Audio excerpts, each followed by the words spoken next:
રાજ્યમાં 11 જૂન બાદ ચોમાસું સક્રિય થવાની શક્યતા વ્યક્ત કરવામાં આવી છે.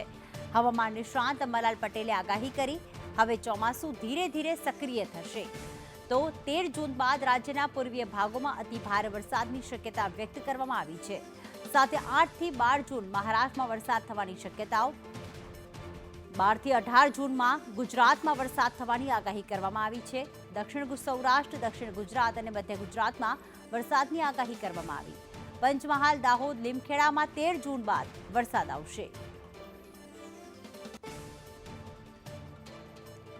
તો ખાસ દક્ષિણ ચીનમાં લો પ્રેશરના કારણે અરબ સાગરનો ભેજ, બંગાળ ઉપસાગરના ભેજના પ્રવાહો દક્ષિણ ચીનના લો પ્રેશર તરફ ફંટાઈ રહ્યા છે.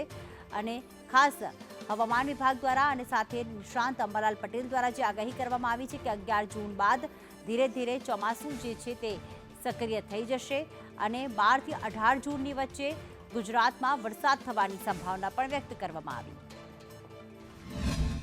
આપણા ત્યાં ચોમાસું બંગાળ ઉપસાગર અને અરબ સાગરના ભેજના કારણે આવતું હોય છે. એટલે ચોમાસું લગભગ 10-11 તારીખ સુધીમાં તો ચોમાસાની ગતિવિધિ માં થોડુંક બ્રેક લાગવાની શક્યતા છે.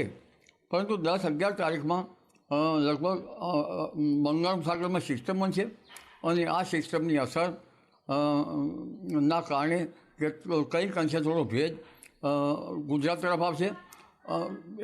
દેશના ભાગોમાં છે અરબ સાગરનો ભેજ આવશે.